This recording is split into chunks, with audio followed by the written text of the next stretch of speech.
В зв'язку з тим, що ми, мабуть, довірились повністю Гуглу. Писали, що хороша дорога, не вірте, але є проблемка. У Тесли немає жодного повнопривідного режиму. Рядишком тут відчутно, що десь є водоспад. Щойно звучав дзвін. Монахи швиденько з усіх щілин почали виходити. Всі ми чули про аскези. Я думала, що це якась нова модна історія. Якщо бляха у вас тімби, ми йдемо туди, куди треба. Смачний? Не дуже. Не дуже? Смак сільотки. Це тече з септику вода. Не кицю, ну ні. Дивіться, яка краса ззаді. Оце гойдалка справді крута.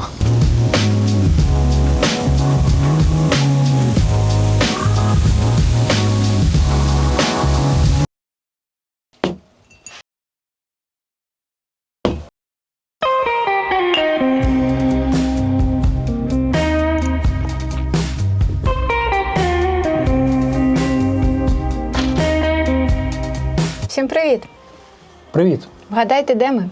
Так, у самому центрі Карпат, у місті сили та енергії. Двічі на рік ми приїжджаємо сюди, щоб відновити наше ментальне здоров'я. Карпати – це не просто гори, це цілий світ, що дивує і заворожує.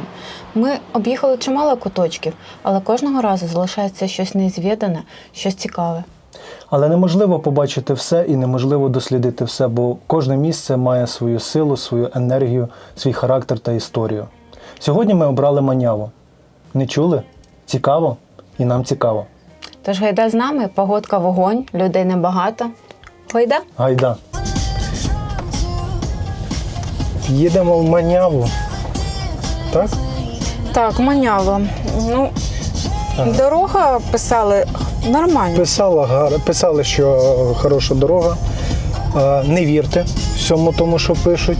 Тому що дорога Гіменце, от кілометрів з 15 до кінцевої точки, навіть 17, дорожка Гіменце. От таке з ямами, не пойми що, засніжена. Ми, в принципі, їдемо на Теслі, повнопривідній, але є проблемка. У Тесли немає жодного повнопривідного режиму, типу сніг, бруд і так далі. В неї є повний привід, так, але вона просто шліфує. Вона не може вигребсти, вона не може спуститися нормально, бо вона скользить. В неї немає ні допомоги при спуску, при старті, нічого немає. Тобто взагалі. І ми вирішили, що ми таки поїдемо, а їдемо ми, щоб ви собі розуміли, під верх, спускаємося, знову під верх, знову спускаємося. Я думаю, що назад, якщо ми будемо їхати, то ми, можливо, тут і заночуємо у машині. Коротше, якщо ви захочете поїхати в Карпати на Теслі, Та не факт тому, що Тесла. В будь-якому випадку повнопривідний кросовер. Крапка. Все. От якщо ви будете переміщатись між Яремчо, Татарів, Микуличин, Буковель, так, без питань, дороги прочищені, асфальт, все круто. Якщо ви тільки звернете вліво-вправо, або ваш будиночок, який ви орендуєте, буде під верх, на горбочку, це буде не дуже. Є всі шанси, що у вас будуть проблемки. так як і у нас. Ну ладно, пробуємо доїхати. Не знаю, пробуємо. Ну що, на кінець ми добралися в село Маня. Це Манявський скит вже, село Манява. Ми приїхали в село Манява, добралися в Манявський скит. Їхали ми такою жахливою дорогою, але я думаю, це в зв'язку з тим, що ми, мабуть, довірились повністю Гуглу. Тому що є можливість виїхати на більш гарну дорогу, і ми її спробуємо якраз цю можливість, коли будемо їхати назад. Друзі, зверніть увагу, що якщо ви їдете з Яремча, Google Maps пропонує як основний маршрут дорогу через Надвірну, де потрібно повернути ліворуч і їхати через Битків, Марково та Солотвин – 40 км за 58 хвилин. Цей маршрут справді найкоротший за відстанню, але через відсутність якісного асфальтного покриття ваша подорож може суттєво затягнутися. До того ж збільшуються витрати на амортизацію автомобіля. Тому, Якщо ви плануєте поїздку до Маняви, рекомендую їхати трасою H09 до Підгір'я, а далі трасою Р-38 через Дзвіняч і Солотвин. Цей маршрут має протяжність 57 км і займає 57 хвилин. Дорога рівна, без ям, тому за часом це виходить так само. Але ви заощадите нерви та збережете своє авто. Дивіться, Але як тут файно. подивіться на цю красоту. Гори. Рядишком тут відчутно, що десь є водоспад, тому що ось річки виходять гірські. Коротше, тут от рядишком є водоспад. Це просто неймовірна краса. Неймовірна. О, дивись, іди сюди, бережіть красу Карпат. Диви, яка надпись. І який вход в цей монастир. Це ж, напевно, вже вход в монастир. Манявський скит. Його історія починається з двох монахів – Іонакія і Пахомія, які прибули сюди з Києво-Печерської лаври. Вони тоді рятувалися від монголо-татар і поселилися тут, в Карпатах.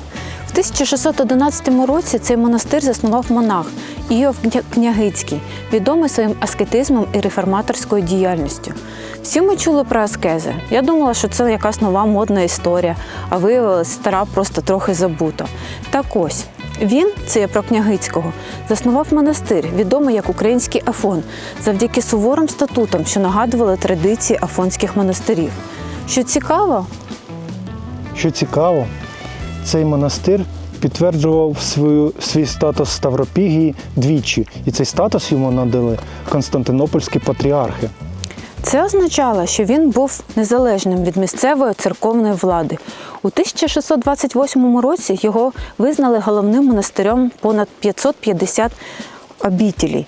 Уявіть собі, високі кам'яні стіни з 3 оборонними вежами, які захищали людей від нападів турків та татар. А всередині багата бібліотека, розкішний іконостас, роботи Конзелинського, який зараз можна побачити в Національному музеї Львова. Скит жив, надихав і об'єднував. Це був справжній центр духовного життя. Це люди знаходили не тільки віру, а й натхнення. Монастир пережив важкі часи, зокрема, знищення під час польсько-турецьких воєн і закриття австрійської влади в XVIII столітті. Проте в 1998 році розпочалося його відродження. Завдяки зусиллям церкви і держави монастир став знову діючим і відкритим для паломників. Ти подиви, яка тут краса, затишок, тут так неймовірно красиво, так спокійно. Ти просто насолоджуєшся, коли ти від великого міста приїхав сюди, і тут чутно щось таке духовне, щось таке божественне. Ну тут дуже файно, тут це просто неможливо передати словами. Ці гори, цей монастир посеред гор, він неймовірний.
Це кличуть всіх на обід.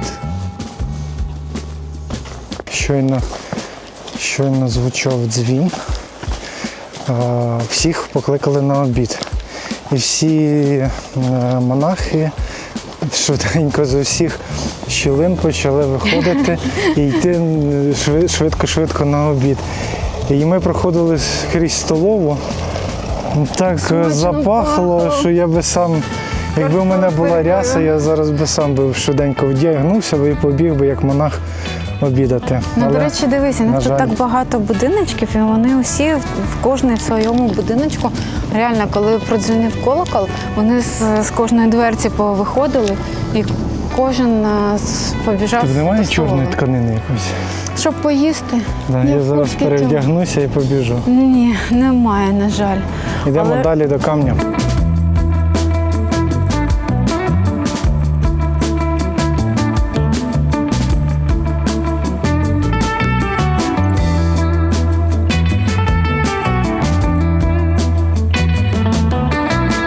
Були ми трошки в монастирі, гарно, безспірно, але далі наш шлях пролягає до блаженного каменю.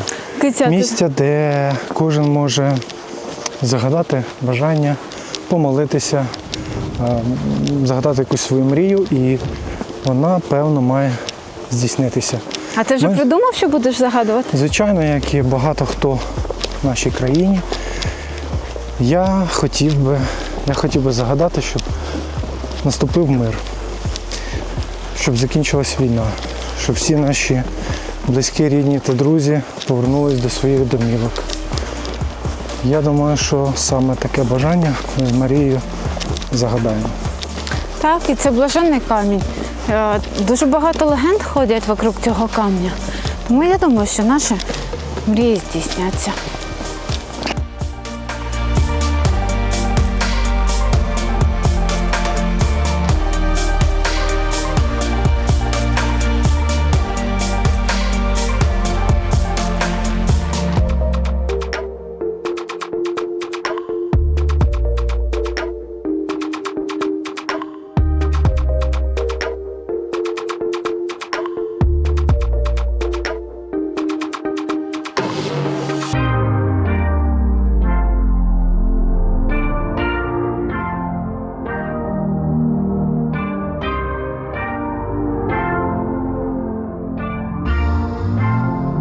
Тільки легко підійматися по містку. Черговий підйом. І тут слизько. Потрібно триматися міцно.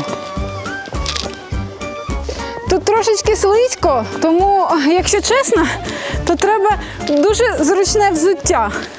Але хоча б не слизьке. Але у нас тімберленди, І це говно американське. яке в снігу не дуже допоможе. Так тепло, так круто, але дуже слизько. Але слизьке. Так, тому я маю якимось чином звільнити руку. І Давай я тебе засніму. Марія, я би мовчав би на твоєму місці. Коротше, ну його. Я готовий піти назад, нарядитися ченцем, пообідати, але не дуже готовий лізти ось так от в клятих тімберлендах під горку.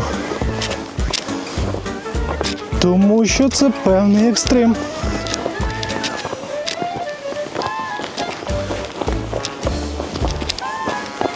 Марія робить вигляд, що вона щось тямить. І ми йдемо туди, куди треба. Але ось цей весь вигляд, який вона зробила. І не дуже він гарний.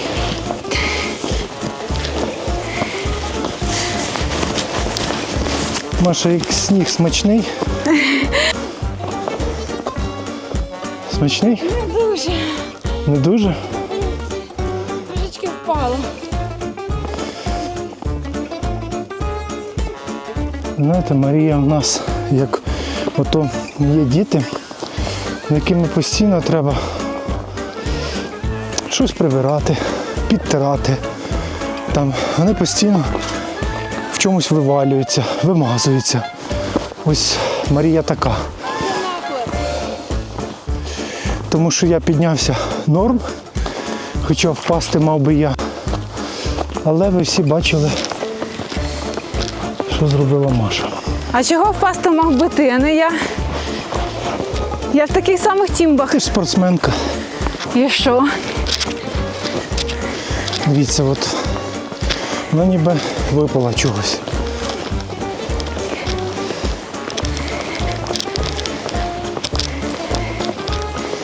Ти хоч знаєш, куди ми йдемо? Я знаю. Ти дорогу знаєш? Ну так.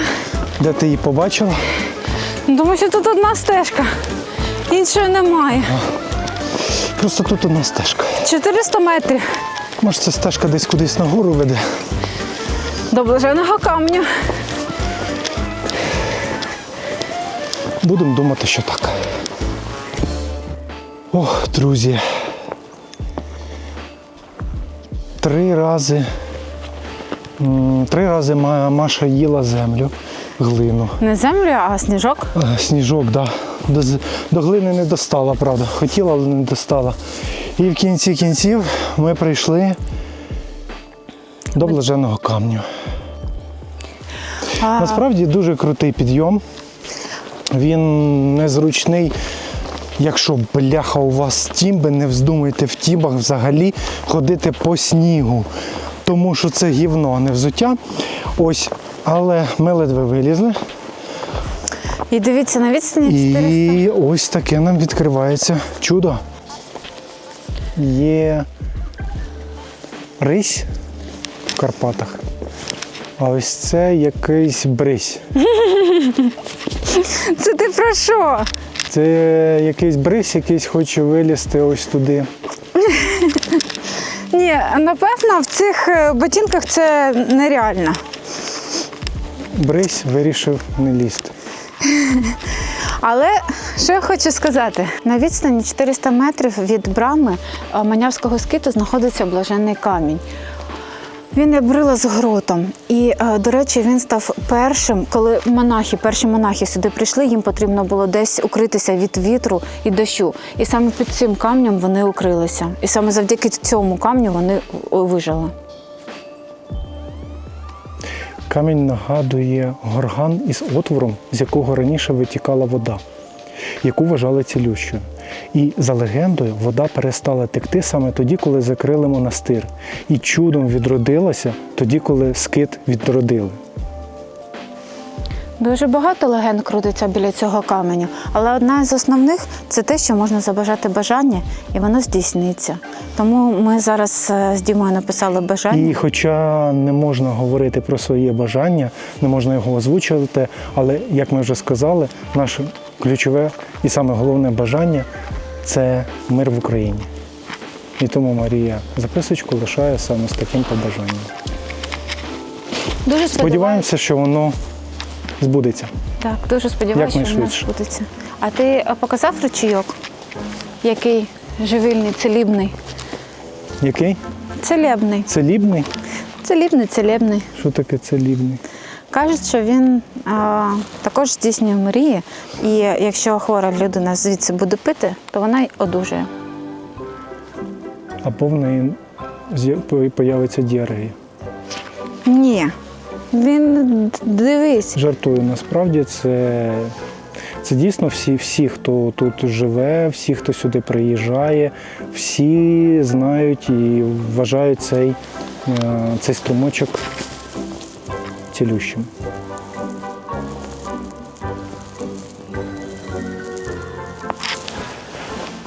Пішли? А ти вже той сніг з'їла би на камеру? Чого ти? Я можу сьорнути, смотри. Я не Чекай. брезгаю. О, Чекай, бачиш? не бачу.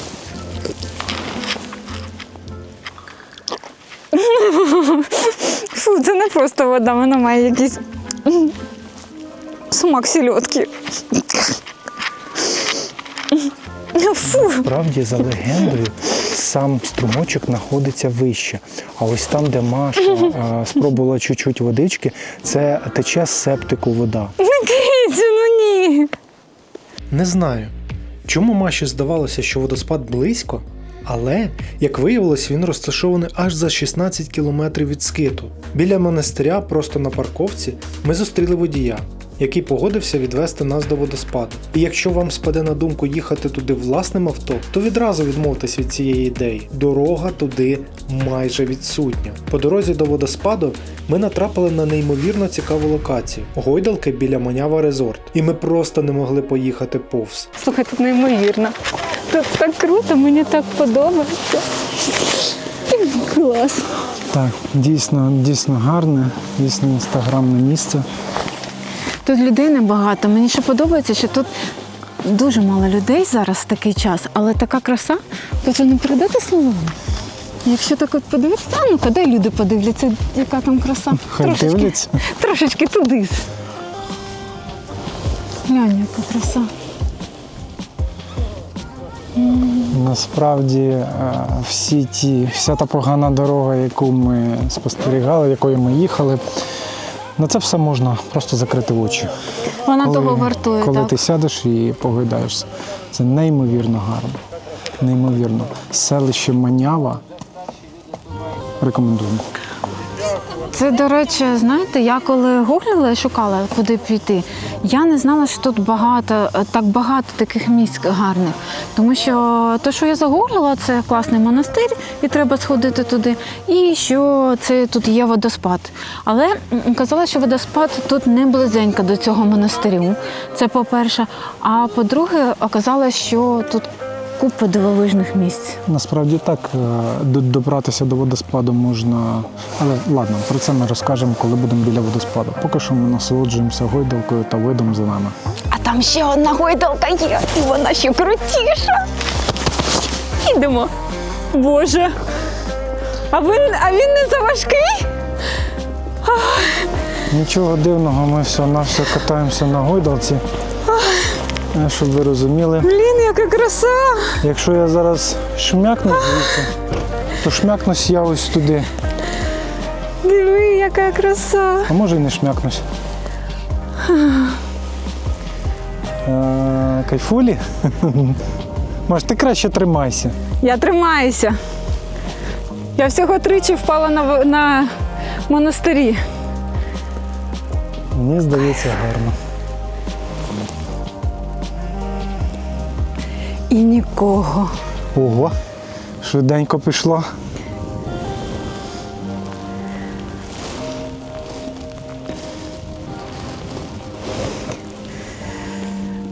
Ось такий у нас тур. Дивіться, яка краса ззаді. Оце гойдалка справді крута. Тільки ми і все. Клас. Кицю, йди сюди, скоріше. Боже, я як в казці якійсь. Неймовірна краса. Це просто неймовірна краса, неймовірно. Це просто кайф. Я обожнюю водоспади. Водоспад – це моя слабкість, умовно кажучи. Я, мені здається, в усіх водоспадах вже. Але тут ще не була. І дивіться, яка тут краса.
Ми тут, ми поблизу Манявського водоспаду.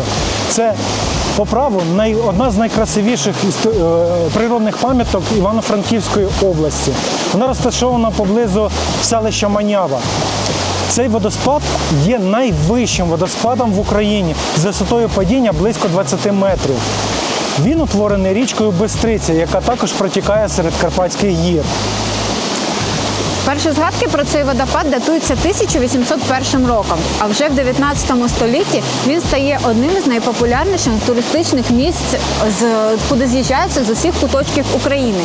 Цей водоспад є не тільки природним об'єктом, а ще й по праву вважається головним осередком регіону туристичного, тому що він приваблює сюди як інфраструктуру, так і інвестиції. Дістатися сюди можна з обласного центру, тобто з Івано-Франківська, автомобілем, є автобусні тури, а також, якщо немає можливості, можна дібратися, точніше, якщо є можливість, можна дістатися і на таксі. Поблизу села Манявка є місце, де можна залишити свій автомобіль і безпосередньо до самого водоспаду ведуть надзвичайно гарні пішохідні доріжки. А можна зробити, як ми, заплативши людям, які знаходяться безпосередньо біля стоянки, від стійника. Є багато пропозицій дістатися сюди на позашляховику за невелику плату. До речі, ми заплатили десь 1200 гривень і ми дісталися сюди без напрягу. Але якщо є бажання, якщо хочете подивитися на неймовірну красу, є час, особливо якщо є час, тому що на відвідини камню, монастиря і водоспаду варто потратити не менше дня. Тому дістатися сюди можна без проблем. Я хочу додати, що це неймовірні місця, дійсно енергії та сили. Такі враження, як отримуєш тут, я вже досить давно не отримувала. Сюди точно стоїть приїхати. А ще, от зараз ми знаходимося в міжсезонний період. Сьогодні субота, ще не зима, по суті, вже й не літо. І тут абсолютно немає людей. Абсолютно. Ми можемо насолодитися тут самотністю. І це круто. Це релакс.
Ось ми побували сьогодні на Манявському водоспаді, в Манявському чоловічому монастирі і були біля Блаженного, чи як? Блаженного камня. Блаженного камня. А ці дивовижні гойдалки, які були по дорозі. Мені особисто дуже сподобалось. У мене є перелік місць, куди я хочу ще повернутися. Але повернутися вже не так швидко так, щоб подивитися, все встигнути, а вже так більше спокою. І от тут зараз знаходяться саме ці місця, куди хочеться дійсно в другий раз повернутися. Ми намагалися вам просто це все показати, цю всю красу, але насправді, якщо сюди приїхати і не знімати нічого, просто отак от відпочити, побути в цій тишині, насолодитися шумом водоспаду, я думаю, що ви отримаєте беззаперечно кайф. Тому однозначно рекомендуємо. І, до речі, коли я читала, що це місце сили, місце енергії, бла-бла-бла, думаю, ну все зрозуміло. Але, дійсно, тут проходить перезавантаження. Ти просто відпочиваєш головою і отримуєш таку енергію. Ну, цей день потрачений точно не зазря. Став першим укриттям для тих монахів, перших двох, які ми на початку розповідали, Панохій і Іоанн. Водоспад знаходиться, звісно, він біля Маняви знаходиться. Давай я так стану. Стань, щоб I